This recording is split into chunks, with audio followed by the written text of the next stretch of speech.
नमस्कार। मेरा पूरा देश सुन रहा है। राष्ट्र की आवाज 140 करोड़ लोगों की एक ही आवाज। आपके साथ मैं हूं सरफराज। मैं सरफराज सैफी आपको बताना चाहता हूं, यह नया हिंदुस्तान है। नए हिंदुस्तान से पंगा लेना बहुत महंगा पड़ेगा। यह संदेश बहुत प्यार के साथ हिंदुस्तान के प्रधानमंत्री नरेंद्र मोदी उन देशों को दे रहे हैं जिसने हिंदुस्तान की तरफ नजर उठाने की हिमाकत करनी है। नया हिंदुस्तान किसी को छेड़ता नहीं है, लेकिन छेड़ने पर यह हिंदुस्तान किसी को छोड़ता नहीं है। और इसका ताजा उदाहरण आप मालदीव देख सकते हैं। मालदीव के मंत्रियों ने प्रधानमंत्री मोदी से पंगा लिया, अब उस पर महंगा यह पंगा पड़ गया है। मालदीव घुटनों पर आ गया है। पंगा लेने के महज कुछ घंटों में ही हिंदुस्तान ने बिना हथियार उठाए कैसे मालदीव को सबक सिखाया, आज आपको राष्ट्र की आवाज के जरिए बताने, दिखाने, समझाने की कोशिश करूंगा। श्रीलंका पाकिस्तान के बाद क्या मालदीव अब चीन का नया शिकार बनने जा रहा है?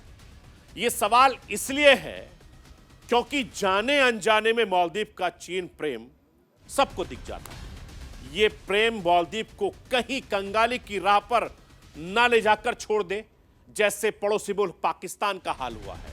मैं आपको बता रहा हूं, श्रीलंका और पाकिस्तान को आर्थिक तौर पर बर्बाद करने में चीन का सबसे बड़ा हाथ है और इन दोनों देश यानी चीन के कर्जजाल में फंस चुके हैं। अब उसी राह पर यह मालदीव भी चल रहा है। ऐसे में सबसे बड़ा सवाल उठता है, क्या मालदीव को भी कंगाली कर देगा चीन? क्या चीनी चक्रव्यूह में फंस गया है मालदीव? आज राष्ट्र की आवाज के जरिए आपको यह भी समझाने की कोशिश करूंगा। मालदीव चीन के बहकावे पर अभी जो कर रहा है, इसका पछतावा उस आने वाले दिनों में होगा कि हिंदुस्तान से मालदीव का पंगा बहुत भारी पड़ने वाला है। पर्यटन पर निर्भर मालदीव की अर्थव्यवस्था, इस पर बॉयकॉट का बहुत बुरा असर आने वाले वक्त में पड़ जाएगा। मालदीव अभी दुनिया भर में अलग थलग पड़ गया है। ज्यादातर देश हिंदुस्तान के सपोर्ट में खड़े हैं। मालदीव और भारत के लक्षद्वीप विवाद में अब इजराइल ने भी एंट्री ले ली है। इजराइल आखिर लक्षद्वीप पर क्या करने जा रहा है जिससे खत्म हो जाएगी मालदीव की बादशाहत?